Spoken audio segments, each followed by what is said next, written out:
Universidad del Valle de Guatemala. Excelencia que trasciende.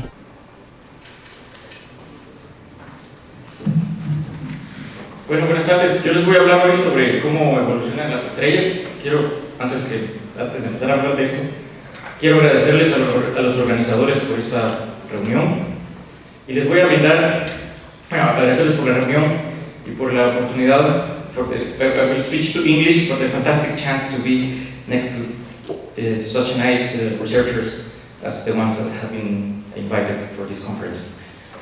La conferencia que voy a dar va a tratar sobre la evolución de las estrellas y espero que en 40 minutos pueda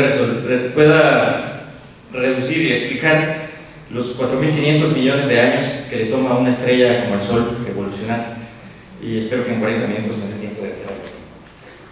Entonces, básicamente, lo que voy a tratar de describirles es cómo, desde la perspectiva de los modernos astrónomos en sus observatorios, en sus oficinas y con las computadoras, cómo nosotros pretendemos describir las estrellas y cómo pretendemos construir algo que tenga sentido de todas las observaciones que nos vienen de diferentes telescopios, pero también de la teoría física y de las leyes de la física que conocemos.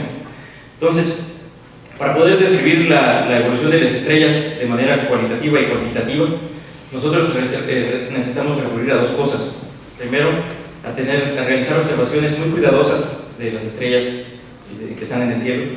Y la segunda es a tener un conocimiento muy bueno de las leyes de la física que rigen la Tierra, ¿sí? Básicamente las mismas leyes que gobiernan el hecho de que yo no me caiga de este estrado, o por ejemplo, las que gobiernan que me permiten describir la luz de este láser. Esas mismas leyes son las leyes que rigen las condiciones que ocurren en el interior de las estrellas. Específicamente, para poder entender lo más fundamental de las estrellas y de lo que observamos de ellas, nosotros necesitamos recurrir a varias cosas de la física, y es por eso que formar a un astrónomo, por ejemplo, un astrofísico que se dedica a estas cosas, toma bastante tiempo. Es una cantidad de conocimiento que no es posible resumirla en pocos días. Y entonces una persona que desee estudiar las estrellas y que quiera entender las cosas más fundamentales de los aspectos de la evolución estelar, debe estudiar un poco de física clásica, debe aprender un poco de la física relativista, debe aprender mecánica estadística, que nos permite describir grupos de partículas, debe aprender cómo se comportan las cosas que tienen cierta temperatura, debemos aprender un poco de física nuclear en condiciones extremas, y todo esto bajo condiciones muy extremas de temperatura y de altas densidades. Por ejemplo, una de las cosas que yo estudio son las etapas más tardías de la evolución de estrellas masivas, y las estrellas que yo estudio me permiten, por ejemplo, entender cosas de la naturaleza que no podríamos tener acceso en los laboratorios terrestres. Por ejemplo, las estrellas de neutrones son una de las cosas más densas que conocemos en el universo, y son uno de los pocos lugares donde nosotros podemos establecer y verificar teorías como la teoría de la relatividad y teorías extremas que describen la física nuclear y la mecánica estadística, por ejemplo, funcionan. Entonces, ¿qué podemos decir nosotros? ¿Qué son las estrellas? Básicamente, esta es una imagen de Sirio, una de las estrellas más visible, la más brillante del cielo. Desde Guatemala se ve muy bien. Y las estrellas son básicamente objetos que radian, es decir, que emiten radiación electromagnética y radiación de otros tipos, que vamos a ver más adelante. Son objetos que tienen una fuente de energía interna y están ligadas, es decir, no se pueden desaparecer así por así. Las estrellas tienen suficiente masa como para que la gravedad lo apile todo en el interior, y entonces están ligadas por su gravedad propia. Las estrellas, durante esta charla les voy a platicar un poquito de esas condiciones de definición de estrella, digámoslo así, pero también voy a platicarles el 1, 2, 3 de la evolución estelar. La charla va a estar dividida en tres aspectos. Vamos a ver una parte de cómo se forman las estrellas. Se cree que se forman, en un resumen muy breve, a partir de nubes moleculares. Se cree que evolucionan, que queman combustible nuclear a partir de reacciones termonucleares que ocurren en su interior. Y finalmente, dependiendo de una característica fundamental, que es cuál era la constitución del material que formó la estrella y cuál era la masa de la estrella, nosotros va a ser posible tener tres posibles tipos de objetos compactos, que serían las estrellas enanas blancas, las estrellas de neutrones o los agujeros negros. Entonces, este esquema de acá resume de manera muy breve para aquellos que quieran dormirse y olvidarse de todo del resto de la plática. Si se duermen después de este slide, no se ha perdido de gran cosa. Y entonces, Si observan con cuidado, aquí tenemos una nube molecular de principalmente hidrógeno, que es de donde se forman las estrellas. Una vez se forma la estrella y logra tener las condiciones en el núcleo ideales para poder tener reacciones termonucleares, la estrella va a pasar la mayor parte de su tiempo en una región que se llama secuencia principal, donde va a quemar combustible nuclear, va a quemar combustibles nucleares de diferentes tipos, y finalmente va a empezar a quemar elementos más pesados, lo cual va a contribuir a que se pierdan ciertos equilibrios en el interior de la estrella se va a hinchar. Les puedo asegurar que el fin del mundo, el fin de la Tierra como la conocemos, va a ocurrir más o menos en este instante, cuando el Sol alcance 4.500 millones de años y se expanda más o menos a la órbita de Marte, y va a achicharrar al Mercurio, a Venus, la Tierra, y probablemente se va a expandir hasta la órbita de Marte. A nosotros nos va a vaporizar, y entonces más vale que invirtamos en ciencia y tecnología para poder tener a dónde irnos cuando eso ocurra, ¿no? Luego, en una estrella como el Sol, pues después de este desequilibrio que sufre, la estrella se va a contraerse y se va a volver una pelota más o menos del tamaño de un planeta grande como Urano o Neptuno, pero muy densa. Es una de las cosas, una de las estrellas más bizarras que podemos encontrar en el espacio, y esto se llama una estrella enana blanca. Esta estrella ya no va a tener su equilibrio, ya no va a estar dado por materia normal, sino que va a estar dado por una materia muy divertida que llamamos nosotros como materia degenerada de electrones, y esta materia se va a enfriar y finalmente la estrella va a terminar como una pelota de un metal liviano, como carbono, hidrógeno, dependiendo de la metalicidad de algo que llamamos la cantidad de metales que logró formar la estrella, y esta pelota de algún metal liviano, carbono por ejemplo, se va a enfriar, va a orbitar para siempre alrededor del centro de la galaxia. Estas estrellas a mí en lo personal me parecen aburridas, a pesar de que el Sol es una de estas estrellas, y las estrellas más divertidas para mí son las que hacen cosas como estrellas de neutrones o agujeros negros, ya que involucran las explosiones más potentes que conocemos en la naturaleza. Y la última parte de mi charla va a estar dedicada a las explosiones supernovas, que son las que forman estas estrellas. Entonces, básicamente, si se recuerdan de este dibujito, ya tienen una idea de lo que es la evolución estelar. Y en el resto de la plática, pues voy a dedicarla a describir un poquito más cómo es que llegamos a tener esta visión, esta perspectiva de la evolución estelar, y voy a describir algunos aspectos fundamentales de la evolución de diferentes estrellas. Entonces, lo primero que podemos nosotros medir, la estrella más cercana que tenemos a la Tierra es el Sol, y al Sol pues podemos medir de varias cantidades, y estas se llaman las propiedades fundamentales de las estrellas. Estas son las cosas que nosotros podemos medir a partir de telescopios o a partir de radiotelescopios, y estas son las cosas que nosotros, los números que podemos sacar de las observaciones de las estrellas. Entonces, el número más importante, que no es muy fácil de medir, por cierto, pero que es uno de los más importantes, es la masa, que es la cantidad de materia que tienen las estrellas. Aquí al lado yo les puse algunos números para que ustedes tuvieran una idea de cómo son estos números para la estrella más cercana, que es nuestro Sol.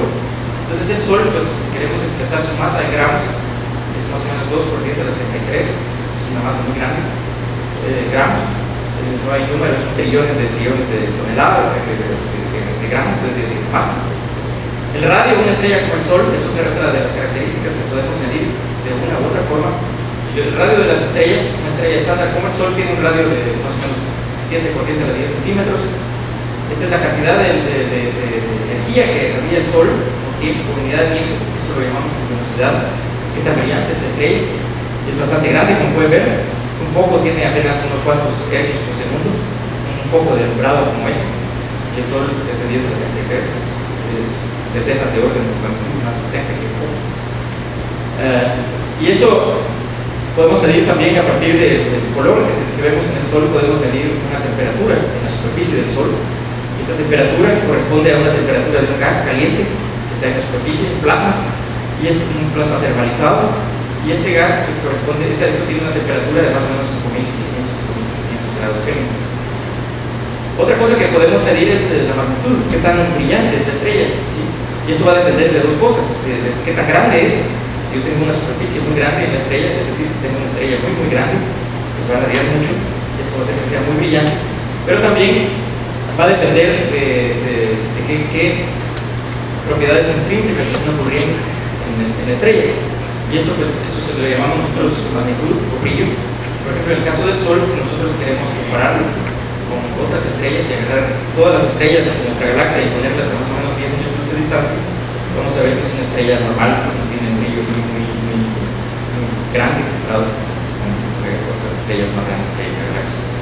Otra cosa que es más difícil de medir son las cantidades que tiene adentro el Sol, y eso lo podemos medir determinando el espectro, es decir, analizando muy detalladamente la luz que nos llega de las estrellas, analizando la luz de las estrellas, tomando espectros de las estrellas y ciertas características que tienen los espectros, que se llaman líneas espectrales, nosotros podemos determinar de qué está hecho el Sol. Y finalmente, en base a observaciones muy cuidadosas del radio, de cómo se mueven las manchas solares, nosotros podemos también ver que el Sol se mueve, gira sobre su eje.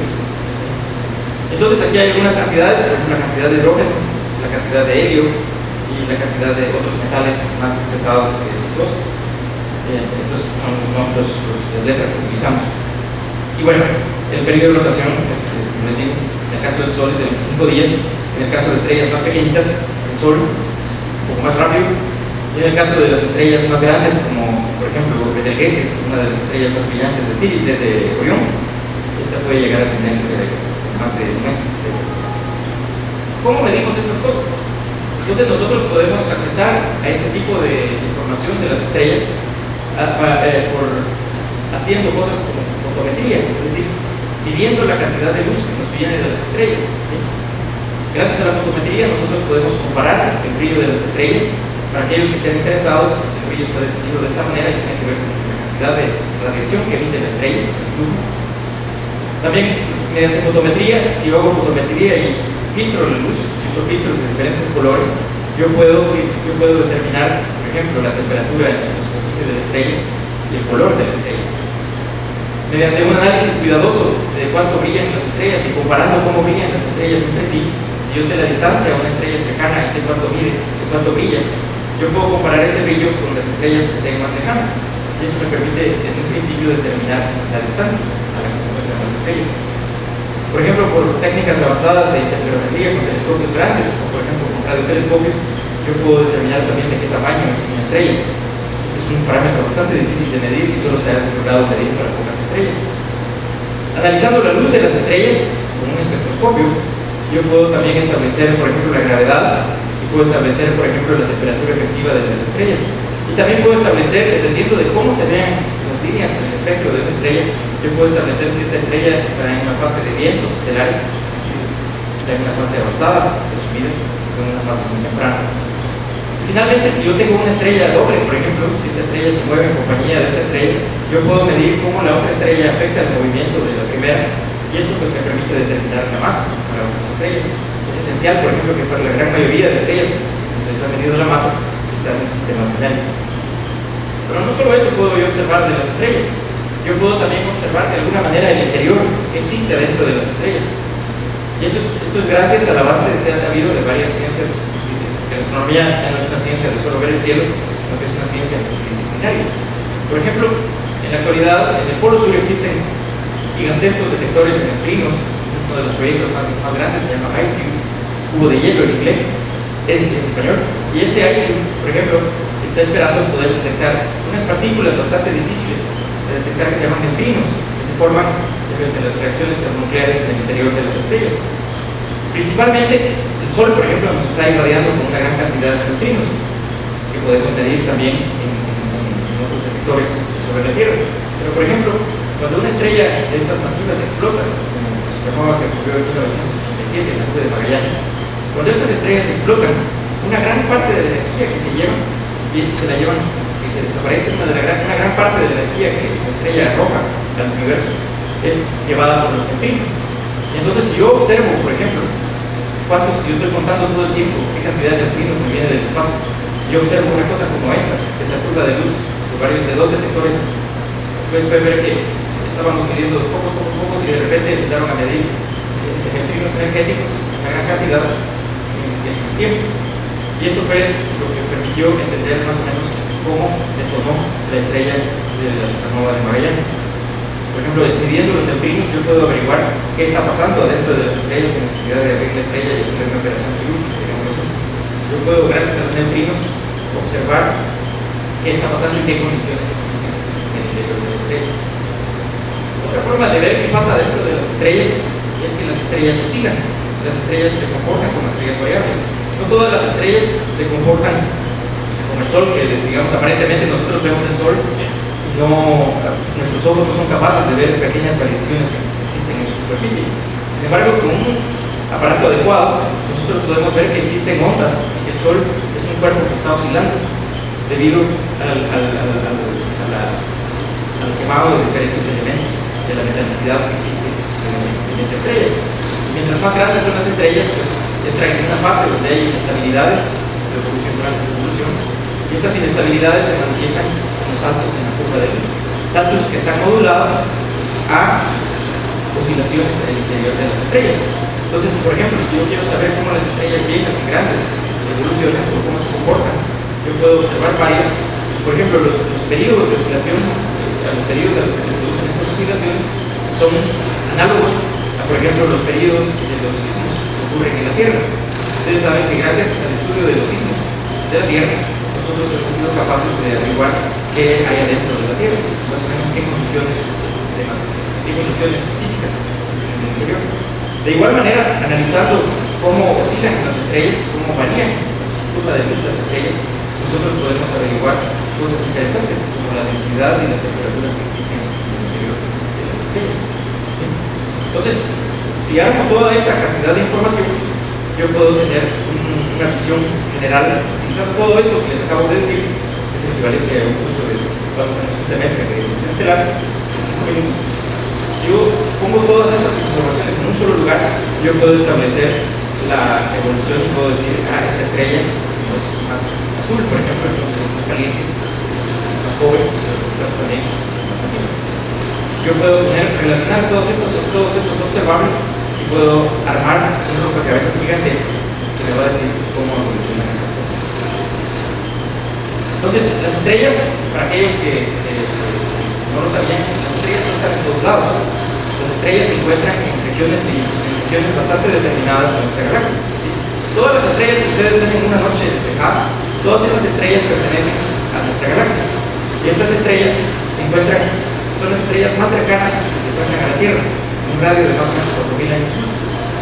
Pero si nosotros fuéramos capaces de salirnos de nuestro sistema solar y salirnos de esta burbuja de pocos miles de años luz alrededor de la Tierra, nosotros creeríamos que las estrellas no van a estar distribuidas al azar en el espacio.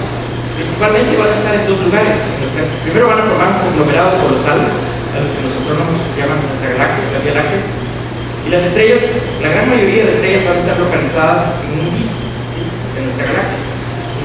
Si vemos de frente de la galaxia, pues vamos a ver que forma estas espiras, que ahí es donde se están formando las estrellas. Y si pudiéramos ver de lado, de canto, esta galaxia espiral, nosotros veríamos que esta galaxia tiene la forma como de una lentejuela. Y entonces toda la gran mayoría de estrellas que veríamos, si pudiéramos viajar muy lejos, estarían metidos dentro de esta lentejuela. La otra cantidad de estrellas, el otro grupo de estrellas estaría formando unos objetos que se llaman cúmulos globulares, que son objetos, son pelotas de estrellas que se encuentran a varios cientos de años luz o miles de años luz de nosotros, y forman un halo alrededor, una como burbuja alrededor de la galaxia. Ahora les voy a mostrar qué exactamente estoy hablando. Entonces, los astrónomos con mucho cuidado han estudiado la metalicidad de todo, han medido la gran mayoría de los parámetros que les mencioné para la gran mayoría de las estrellas que nosotros podemos ver a simple vista y para una millonada de estrellas que no podemos ver a simple vista, pero que se pueden ver con telescopios muy potentes. Y entonces han llegado a la conclusión, en base a la cantidad de químicos que hay adentro de estas estrellas, que hay estrellas que se llaman estrellas de población 1, como el Sol, que son estrellas que tienen algunos metales, ¿sí?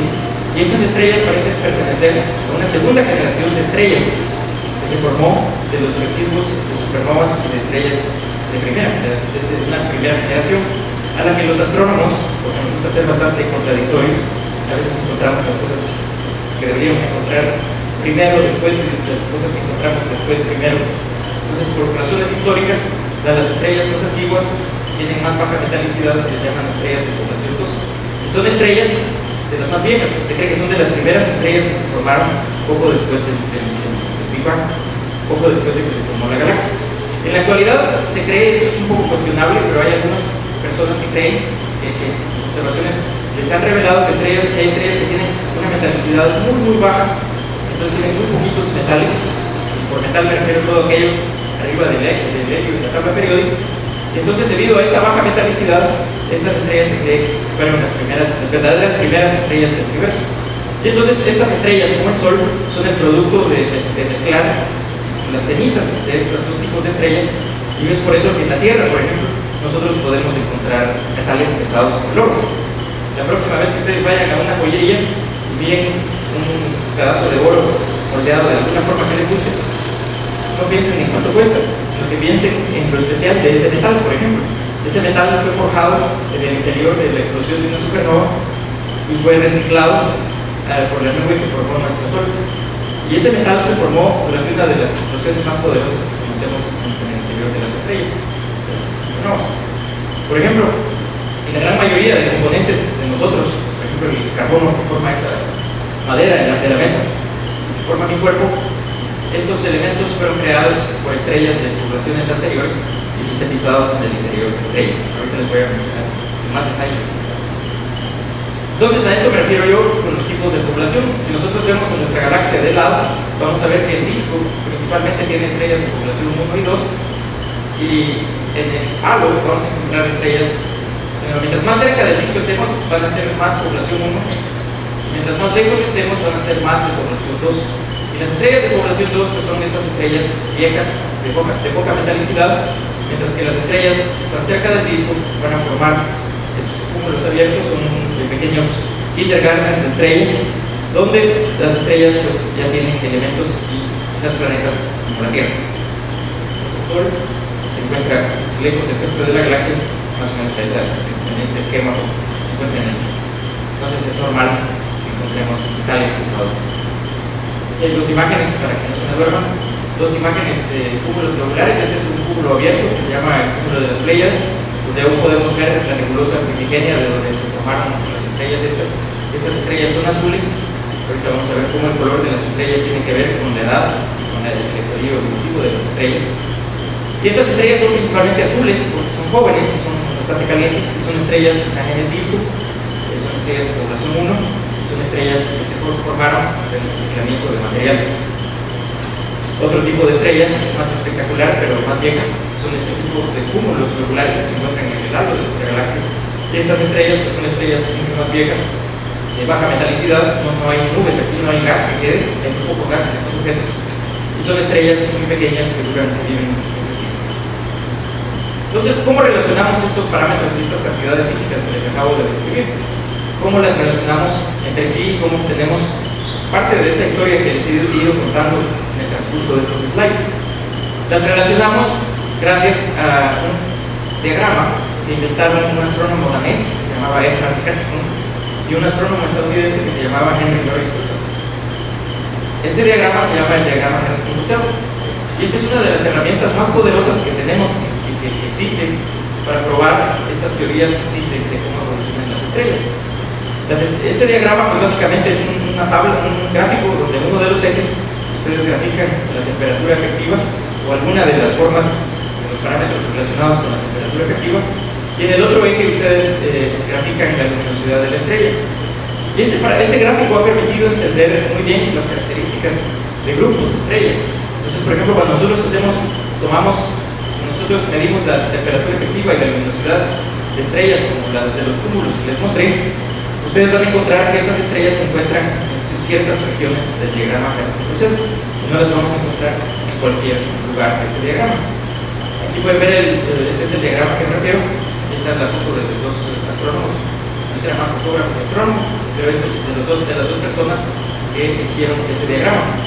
Entonces aquí se encuentra la luminosidad, estrellas como el Sol, esta es la luminosidad comparada con la luminosidad del Sol, van a estar acá, y bueno, la clase espectral del Sol, el Sol tiene una temperatura de 5700 Kelvin, y lo vamos a encontrar en esta región del diagrama.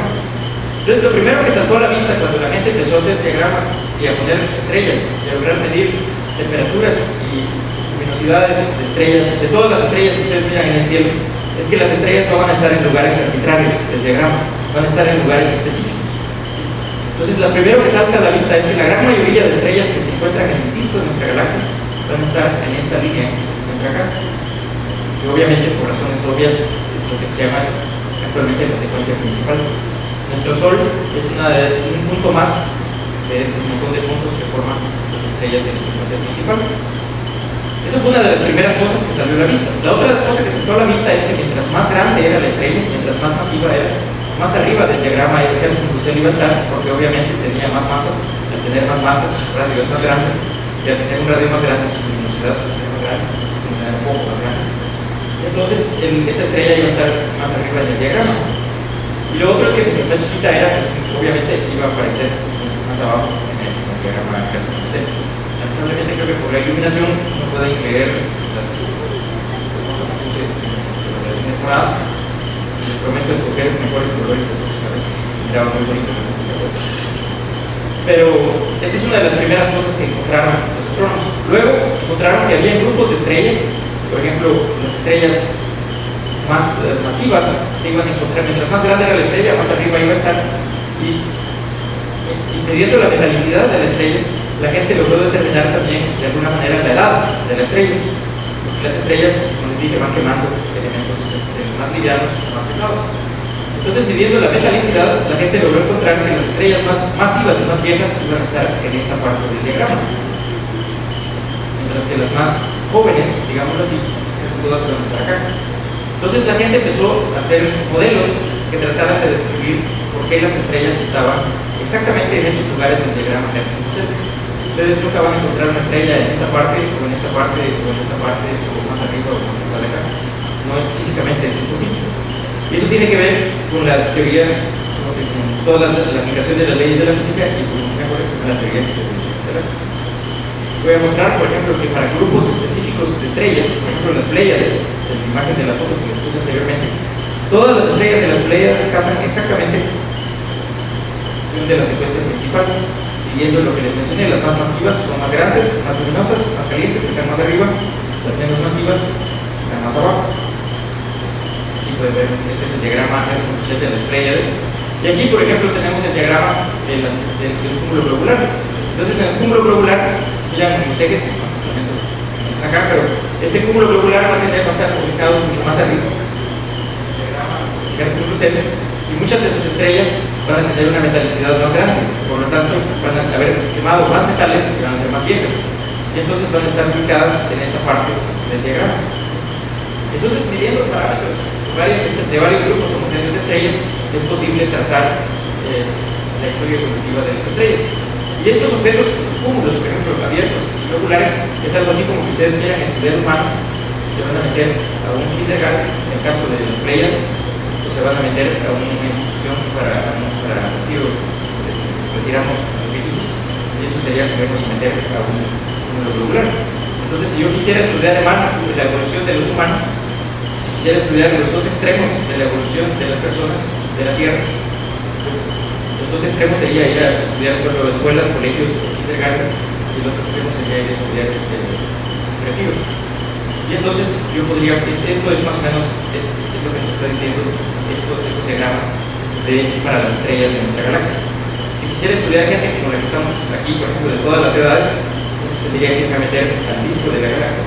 Y el diagrama del punto cero sería esta parte de acá, donde estamos uniendo todos los.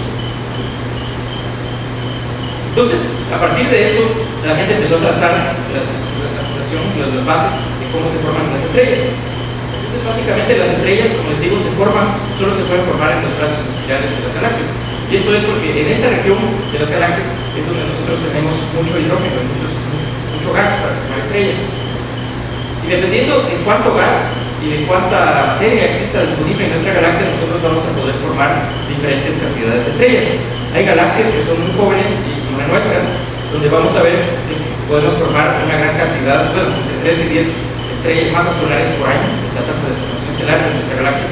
Y hay galaxias, por ejemplo, que son mucho más viejas, donde ya ocurrió la formación estelar y donde no vamos a poder formar estrellas.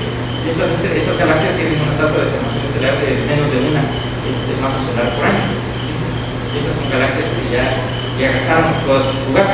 En el caso de nuestra galaxia todavía tiene bastante gas y esto permite que se formen estrellas.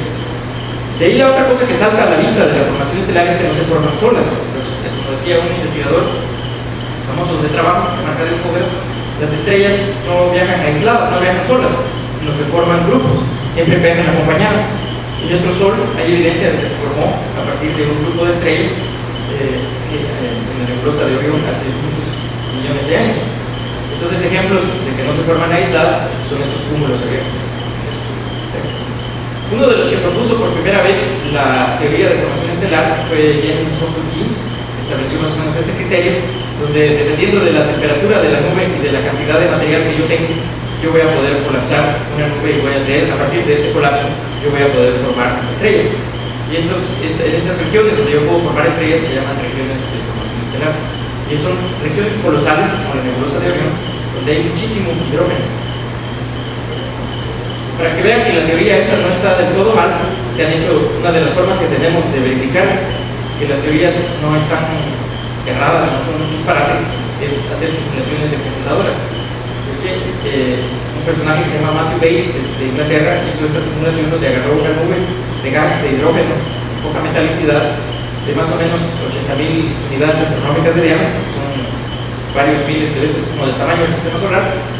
Y a partir de esto, él dejó correr la simulación calentando un poquito el gas dentro de la nube y poniéndolo lo suficientemente denso. Y usando básicamente este principio y la gravedad de Newton que todos conocemos, hay unos trucos para poder hacer que funcionara en la computadora, él logró obtener que se forman estrellas a partir de una nube de este tipo al cabo de 300.000 años. ¿Sí? Entonces, esta es otra herramienta muy poderosa que tenemos para poder verificar que no todo lo que existe por tanto es un gran disparate o algo, como decimos los universitarios, a veces alguien se tomó un poco de aquello y entonces se imaginó una teoría disparatada. Tenemos formas de verificar que las cosas van en cierta dirección y las computadoras actualmente son tan poderosas que nos permiten hacer simulaciones extremadamente buenas. Por ejemplo, a partir de esta simulación vemos que se forma todo un clúster, un grupo de estrellas. Esto era de la nube fea y esferoidal que teníamos al principio. Y algo semejante, si voy a pasar la película de nuevo, pero algo semejante ocurre en nuestra galaxia.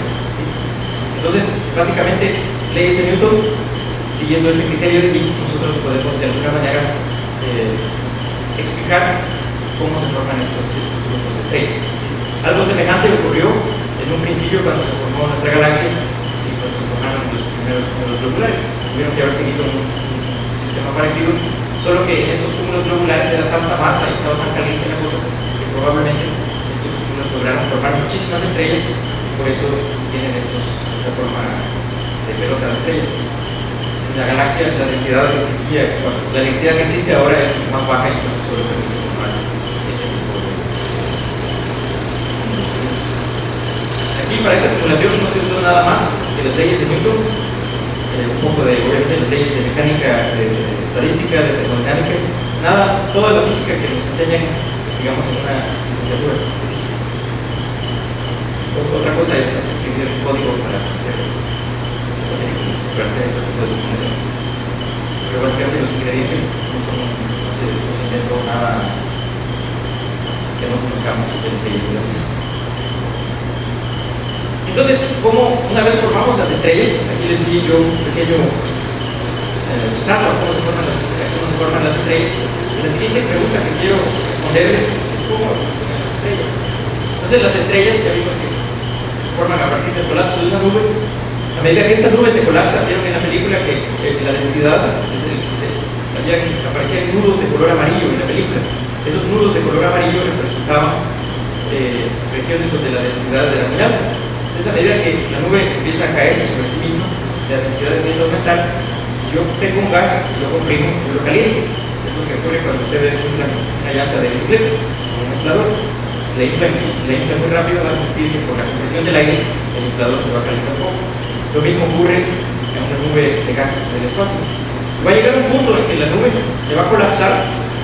Entonces va a llegar un punto en que la nube va a tener se va a empezar a calentar. Entonces, por un lado, básicamente una estrella o una protoestrella es la batalla titánica de dos fuerzas. Una fuerza que quiere que todo se vaya hacia el centro, que se llama gravedad, que es la misma gravedad que todos conocemos, que si yo salto, regreso al podio, no voy a salir disparado al espacio. La gravedad hace que yo regrese al piso. Y la misma gravedad hace que el gas se colapse hacia el centro. Pero a medida que se colapsa, se calienta. Y al calentarse, va a empezar a producir radiación. Va a empezar a calentarse y a emitir radiación. Esta radiación va a alcanzar una temperatura, si yo logro apretar lo suficiente, que va a permitir que se formen reacciones termonucleares. Entonces, justo antes de que esto pase, la nube que está colapsando va a entrar en el famoso diagrama que parece lo que les enseñé al principio, que va a entrar en esta región del diagrama, dependiendo de la masa que tenga esa nube que está colapsando. Y justo en el instante en que mi nube se caliente lo suficiente, en ese instante va a tocar la línea de la secuencia principal, que dice MS de main sequence, aquí. Justo en ese instante, la nube que se viene colapsando va a tocar la línea de la secuencia principal. Y dependiendo de la masa de la nube, si es una nube muy pequeña, pues va a tocar muy abajo, y si es una nube muy grande, pues va a tocar la secuencia principal muy arriba. Y dependiendo de esa masa, va a ser donde toque la secuencia principal, pero a medida que esta cosa se colapsa, se calienta el centro y se va a calentar a un punto donde yo voy a poder encender, voy a poder hacer que los átomos de hidrógeno se choquen entre sí y produzcan reacciones termonucleares. En el momento que se producen reacciones termonucleares es cuando se enciende la estrella, básicamente. Y entonces, la fuerza de la gravedad que quería colapsarlo todo y volverlo una pelotita va a ser frenada por una presión, por la radiación que va a empujar esas paredes de material que se le vienen encima hacia afuera. Y en ese instante, cuando la fuerza de la radiación, la presión de la radiación empuje todo hacia afuera y la gravedad entra en balance con esta fuerza de la radiación, yo voy a encender la estrella y la estrella va a empezar a cambiar como una estrellita normal de secuencia principal. Estas trayectorias fueron investigadas por un astrónomo que se llama Hayashi, es un astrónomo japonés, se ha verificado de varios tipos. Entonces aquí les quiero contar un poco de cómo sabemos la edad de las estrellas. Por ejemplo, nosotros sabemos que este colapso de la nube está asociado a algo que llamamos tiempo de caída libre, y es básicamente como que ustedes agarren piedras y las dejen caer y calculen el tiempo que tarda en caer de aquí al centro de la Tierra. Solo que en lugar de dejarlas caer de aquí al centro de la Tierra, sería como calcular el tiempo que tarda la nube para que se caiga por una pelotita. El material es una pelota muy densa y muy masiva de material. Entonces, ese tiempo que tarda la estrella en de pasar en esas trayectorias de Hayashi, eso es lo que se le llama tiempo dinámico.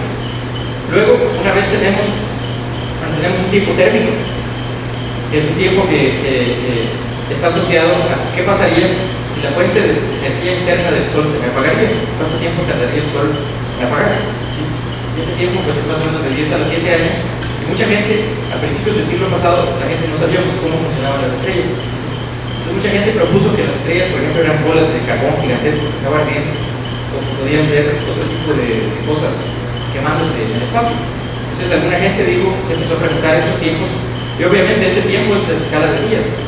Si el Sol se cayera sobre sí mismo, si pudiéramos hacer ese experimento y dejar que el Sol se derrumbe sobre sí mismo, tardaría del orden de días.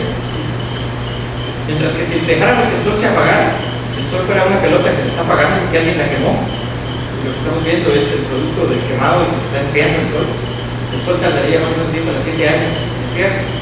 El problema es que este tiempo no explica, por ejemplo, que hay rocas o meteoritos que tienen más que esta edad. Entonces, esto no es un buen argumento para decir que quema el Sol, o por qué el Sol tiene lo que tiene. Entonces, tuvimos que esperar a poder entender cómo funcionaban los átomos para poder determinar que el tiempo característico, el tiempo que tarda el Sol en quemar su combustible, lo que se llama el tiempo nuclear, es de 10 a los 10 años.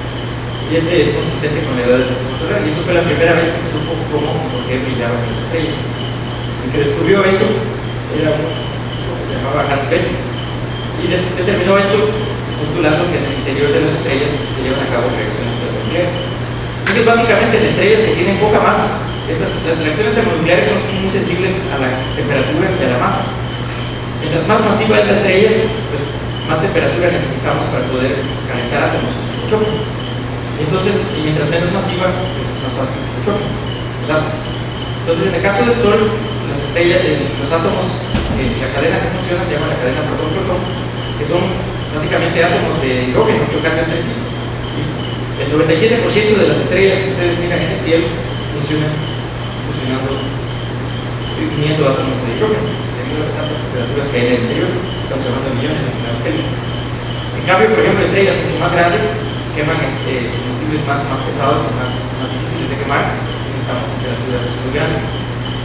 Lo divertido es que toda la cadena, toda la tabla periódica, ustedes miran una tabla periódica, toda la tabla periódica se produjo, todos los elementos se produjeron a partir del quemado de este tipo de reacciones nucleares. Ustedes quieren imaginarse cómo se ven estas reacciones. Básicamente yo tengo átomos, está tan caliente, las condiciones en el interior del Sol son tan calientes de varios millones de Kelvin, 20 millones de Kelvin más o menos, que me permiten que los protones adquieren una energía muy grande, chocan entre sí, van formando protones y van formando átomos hasta que terminan de formar un átomo de helio, por ejemplo, a partir de hidrógeno. Por ejemplo, en estrellas más grandes, estas estrellas pasan por un ciclo donde queman hidrógeno y helio, pero principalmente van a llegar a tener helio y algunos átomos de carbono y nitrógeno, y esto va a permitir este ciclo de quemado de carbono, nitrógeno y oxígeno va a formar protones que permiten mantener este equilibrio de radiación. Entonces, de todo lo que les he dicho, sé que es mucho, pero de todo lo que les he dicho, lo que quiero que recuerden es que básicamente entre las estrellas, en el interior de las estrellas hay un equilibrio mecánico entre la fuerza de la gravedad, que siempre quiere compresionar el todo, y la fuerza de la atracción de radiación que hay en el centro. Hay una foto de los dos personajes, Hans Albert Bethe y Allen Forger, quienes ganaron el premio Nobel por haber descubierto que estas reacciones termonucleares son las que ocurren en el interior de las estrellas. Hay una anécdota muy divertida de Bethe, que justo el día que postuló y que pensó que las reacciones PP, las reacciones de hidrógeno, permitían y explicaban la temperatura del Sol, dicen que salió del laboratorio donde trabajaba, iba con su novia, y su novia, ese día el Sol se estaba poniendo y se miraban las estrellas. Y entonces él le dijo a su novia, su novia le dijo a él, qué bonito brillan las estrellas. Tú que sos científico, quizás algún día, no sé, quizás alguno de tus amigos explica por qué brillan las estrellas tan bonito, le dice la novia. Y entonces él en ese tiempo trabajaba en un laboratorio secreto que se llama Los Álamos, estaba trabajando por el proyecto Manhattan, y entonces no podía comentar sobre su trabajo. Y entonces él escribe en sus notas, si mi novia tan solo supiera que en este momento yo soy probablemente, acabo de descubrir hoy en la tarde, soy la única persona sobre la faz de la Tierra que sabe por qué brillan las estrellas. Es una anécdota de Hans Bethe. Bueno, las estrellas, como vimos, sufren todo este proceso, pasan por estos tiempos característicos que les mencioné, el tiempo de caída libre, el tiempo termodinámico y el tiempo nuclear. Y entonces, si nosotros jugamos con la física que está involucrada en eso, nosotros podemos establecer una evolución. Y aquí me voy a saltar algunas cosas, solo quiero mostrarles, para si hay estudiantes acá de licenciatura, para que miren cómo son las ecuaciones. Esto es una estrella en papel. ¿Sí? Esto básicamente, si yo meto esto en una computadora y logro resolver estas estrellas, esto es básicamente una estrella. Y aquí está el equilibrio entre la presión de radiación y el equilibrio hidrostático. Y aquí puedo, el equilibrio hidrostático, perdón, la conservación de masa y todas las ecuaciones que me describen una estrella. Si alguien agarra estas ecuaciones y las mete en una computadora, puede hacer una simulación de estrellas. ¿Sí? Para que miren, esto lo puse no para asustar a los no expertos, pero solo para mostrarles que sí existe un conocimiento rudimentario, sí, pero un conocimiento bastante bueno de cómo, matemático, de cómo funcionan las estrellas. Entonces, si aplicamos toda esta física y regresamos un poco al diagrama de conclusión, nosotros podemos ver que las estrellas, dependiendo de la masa que tienen, siguen diferentes trayectorias en este diagrama. Y entonces, una estrella como de una masa solar va a seguir una trayectoria de esta naturaleza, va a entrar en la secuencia principal, va a quemar su hidrógeno, eventualmente ya no va a haber mucho hidrógeno en el núcleo, entonces va a empezar a quemar helio, eventualmente se va a acabar el helio y va a empezar a quemar litio, y va a entrar en una fase de inestabilidad, donde la estrella va a empezar a emitir vientos. Estos vientos van a durar unos pocos millones de años, y de aquí la estrella va a seguir en pocos miles de años una trayectoria que no está marcada acá. Sobre estas trayectorias va a pasar por una fase de gigante y eventualmente va a terminar como un cementerio de estrellas como el Sol, que es el cementerio, la línea de las enanas blancas que están acá. Durante esa fase es donde la Tierra pues, va a ser achicharrada por el Sol, porque debido al quemado de litio, el Sol va a expandirse. Lo que quiero que miren acá es que mientras más masiva es la estrella, pues más alto está en el diagrama que es un Russell y más rápido, bueno, aquí no lo muestro el diagrama, pero más rápido va a entrar va a salir de la secuencia principal. Las estrellas más grandes ya ni siquiera van a seguir esta trayectoria, sino que van a explotar como supernovas. Antes de explotar como supernovas van a pasar por la fase que les mencionaba, todas las estrellas, por una fase donde van a ser estrellas variables, van a formar nebulosas bonitas como esta. Esto va a ser, así se va a ver el Sol dentro de 4.500 millones de años. Y finalmente, voy a saltarme este slide, la estrella va a explotar, y quería contarles qué les pasaba a estrellas de diferentes masas. Pero la estrella, básicamente las estrellas más masivas, que para mí son las más espectaculares, van a perder este equilibrio debido a que el núcleo de la estrella va a formar un núcleo de hierro. Ese núcleo va a ser muy pesado, y cuando nosotros empezamos a quemar hierro, declaramos un cataclismo sobre la estrella, ¿sí? Porque el hierro ya no produce fotones que me permiten sostener a la gravedad. El hierro es una reacción que absorbe energía de la estrella. Entonces básicamente lo que ocurre es que se me apaga el núcleo de la estrella. Al apagarse el núcleo de la estrella y al estar yo produciendo hierro, yo voy a empezar a producir una gran cantidad de neutrinos y voy a producir también una cantidad de otros de fotones no suficientemente energéticos que me van a empezar a desarmar los núcleos que están alrededor del núcleo de la estrella, los núcleos atómicos. Eventualmente voy a perder este equilibrio, la gravedad va a ganar y la atmósfera de la estrella se va a caer sobre el centro de la estrella, ¿sí? Al caerse sobre el centro de la estrella lo va a comprimir a una pelota de 20 kilómetros, 30 kilómetros de diámetro, y esta pelota va a tener una densidad muy alta, va a tener una densidad de 10 a la 15 gramos por centímetro cúbico, una densidad que es equivalente a que ustedes agarren el monte Everest y lo compriman al tamaño de una alberca. Y entonces al ocurrir esto, yo ya no voy a poder comprimir más el núcleo y básicamente la atmósfera que se me venía cayendo sobre el núcleo va a rebotar contra el núcleo y va a formar un shock, y eso va a producir, de acuerdo a los modelos matemáticos y numéricos que tenemos, va a producir la explosión de una supernova. Las supernovas son la explosión más grande que conocemos en el espacio, de las explosiones más poderosas que conocemos, y son el fin de una estrella, dependiendo de lo que me quede en el núcleo.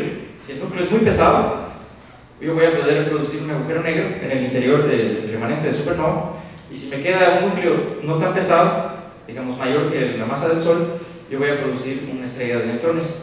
Esta imagen la puse acá porque es una imagen que une gente como los arqueólogos con los astrónomos. Los chinos en 1054 estuvieron en una tablilla de barro y reportaron la aparición de una estrella en la constelación de Tauro. En 1756, Charles Messier, un astrónomo francés, reportó esta nebulosa como la primera entrada de su catálogo Messier. En los 30 unos astrónomos descubrieron que este objeto se está expandiendo, es como el producto de una explosión. En los 60 se descubrió que había rayos X que venían del centro de esta nebulosa, es decir, que había algo muy energético allá adentro. Y a finales de los 60 se descubrió que aquí adentro había una estrella de neutrones, un núcleo colapsado de una estrella. Entonces esta imagen para mí significa mucho porque representa una prueba, una evidencia de toda la historia que les acabo de contar sobre evolución estelar.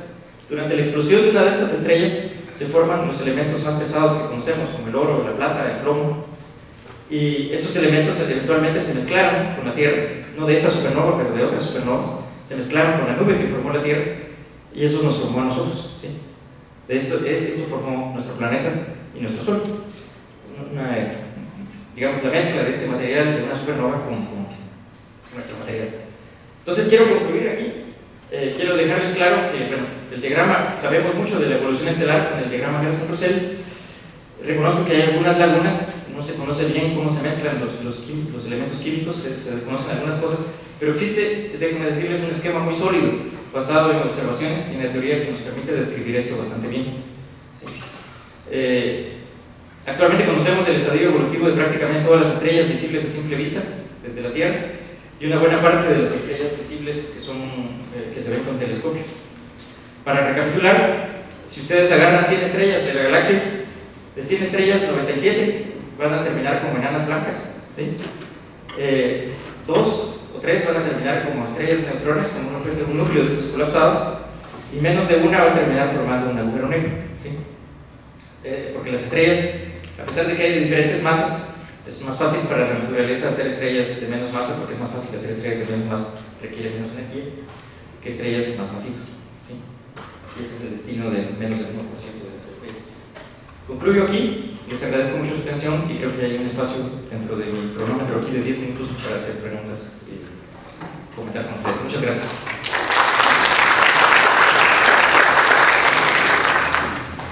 ¿Quieres regresar al programa de las estrellas, de la evolución de las estrellas? ¿Cuál de todos? ¿El de Jesús?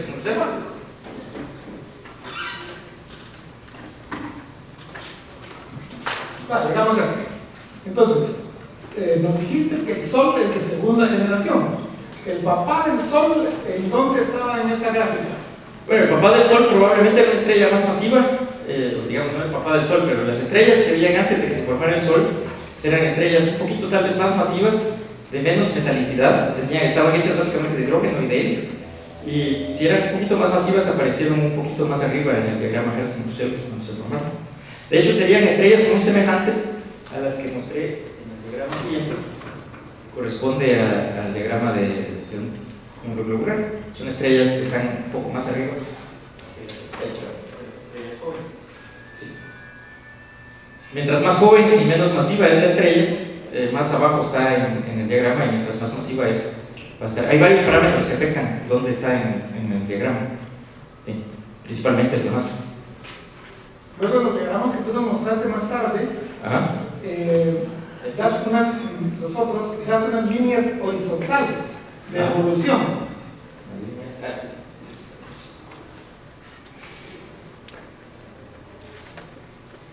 Esas. Estas líneas, sí. ¿Sí? Entonces quiere decir que las líneas que dijiste que ahí estaban casi todas las estrellas. Esas son como una instantánea. Imagínenselas como una fotografía instantánea. No instantánea, literalmente. Si yo agarro ahora todas las estrellas, todas van a quedar en esta. Todas van a quedar en esa parte del diagrama. Pero si yo hago no una instantánea, sino que empiezo a tomar como snapshots, como fotos a diferentes tiempos, todas las estrellas estas van a evolucionar. Si yo agarrara todas al principio, todas las estrellas seguirían patrones de acuerdo a la masa que tengan. Y entonces empezarían a desplazarse en el diagrama Hertzsprung-Russell. Entonces, por ejemplo, como estoy haciendo una instantánea de las estrellas que miro ahora, algunas de las estrellas que aparecen en el diagrama Hertzsprung-Russell, algunas de las estrellas que aparecen acá se acaban de formar hace poco tiempo, digamos, están en la secuencia principal, donde pasan como 10.000 millones de años, y unas estrellas ya son, por ejemplo, estrellas que se formaron hace tiempo y están pasando, las que están acá, por ejemplo, ya quemaron en este tiempo, en este snapshot, su combustible y ya están evolucionando en el diagrama.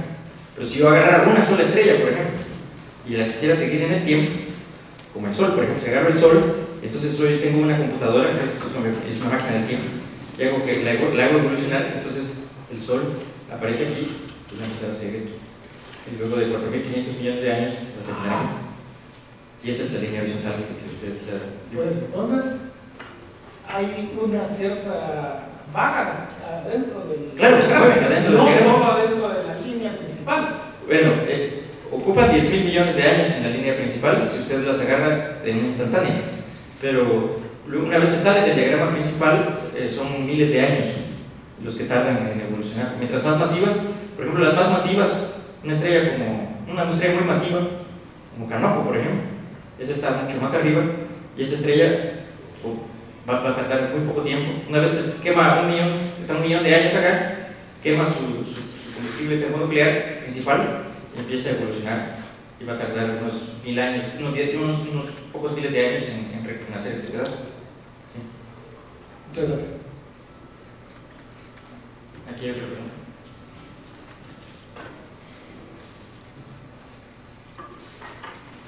Hola, sí. ¿Qué pasa con las estrellas agujero negro? Bueno, ¿qué pasa con ellas? Un agujero negro es uno de los seres mitológicos más bonitos de mi carrera de la astronomía. Con las estrellas que hacen agujero negro, esas depende de dónde están. Si, por ejemplo, no tienen nada alrededor, pues no va a pasar nada, van a seguir en órbita alrededor del centro de la galaxia. Déjame poner una de la galaxia para explicarlo.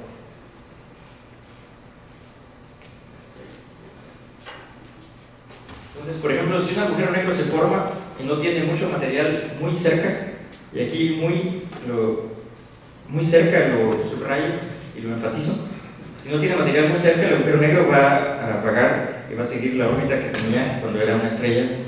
Por ejemplo, las estrellas normales giran alrededor del centro de la galaxia, digamos. Ahora bien, si el agujero negro tiene gas, o por ejemplo, si el agujero negro va a caminar en el centro de la galaxia y de repente se cruza con una nube de gas, el gas va a ser acretado. El gas tiene que pasar muy cerca del agujero negro, y si pasa muy cerca del agujero negro, el gas va a caer al agujero negro, se va a calentar y muy probablemente emita rayos X o emita otras radiaciones más potentes como rayos gamma. Y entonces, si tú estás en un satélite como el SWIFT, por ejemplo, o en un satélite como Chandra de la NASA, vas a poder observar los rayos X que produce uno de estos. Con un agujero negro se está tragando gas. Si se topa con otra estrella, eso sí, recalco que tiene que pasar muy cerca, ¿sí? Tiene que estar muy cerca para que la estrella, para que interactúe con otra estrella. Pero si llegara a pasar, y si pasara muy cerca de otra estrella, entonces acretaría la estrella, y el material, cuando está cayendo el agujero negro, formaría un disco de acreción, emitiría rayos X. Hay casos de eso que se observan, y tú mirarías como un agujero negro se pega una buena comida de estrella por un lado, y por otro lado verías que el agujero negro se hace más gordo, aumenta su masa. Y eso sería para el caso de estrellas, de agujeros negros, de los que se forman a partir de este proceso de estrellas, ¿sí? Jesús.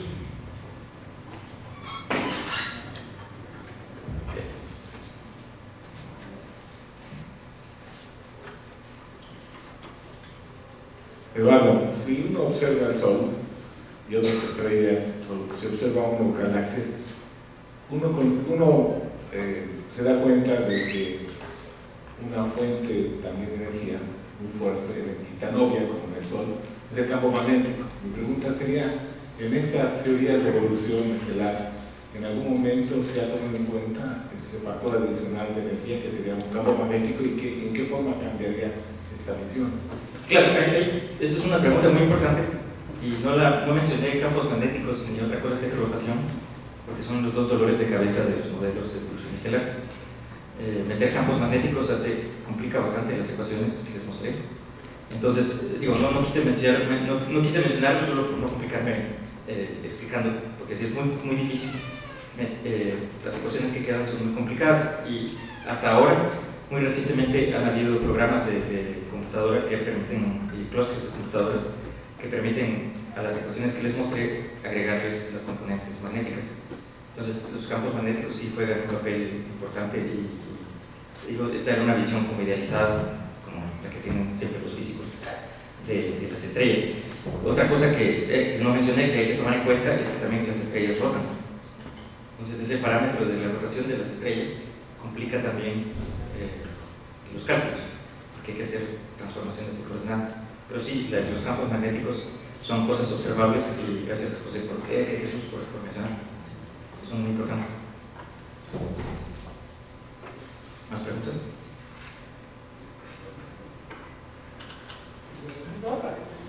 Los agujeros negros entonces finalmente están expulsando un tipo de masa, y al paso de millones de años se van desapareciendo. No precisamente. Lo que se ha observado, si hablamos de agujeros negros, yo mencioné los de un tipo, que son los que forman las estrellas, pero se han observado otro tipo de agujeros negros, que son los agujeros negros supermasivos, que son agujeros negros colosales de millones de veces la masa del Sol, que se encuentran en el núcleo de las galaxias, ¿sí? En el caso de nuestra galaxia, sabemos que hay el agujero negro, que tiene 3 millones de veces la masa del Sol, pero está a 30.000 años luz de nosotros. Entonces no se preocupen, no pasa nada, está muy lejos.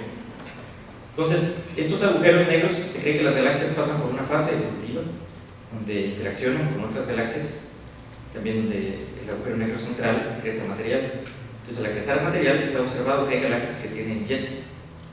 El caso más particular es una galaxia que se llama Virgo A, o M87, es una galaxia que está en la constelación de la Virgo, donde han habido imágenes que se han retratado este jet.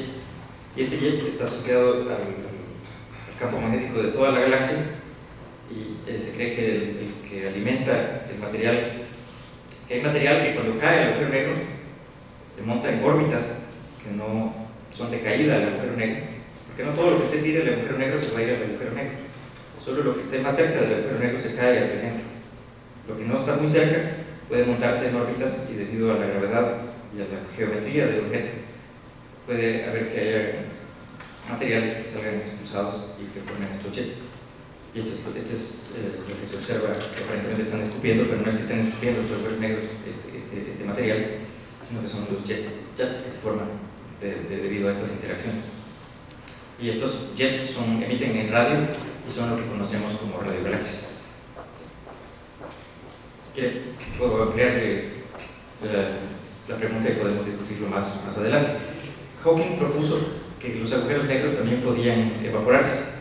Sin embargo, hasta ahora no se ha observado esa radiación porque tienen que ser muy chiquitos para poder ver esa radiación. Mientras más grande es el agujero negro, más débil es la radiación que produce. Entonces es más difícil de ver. Ahora sobre podemos platicar más de esto. Creo que le paso podio. Universidad del Valle de Guatemala. Visita nuestra página web www.uvg.edu.gt.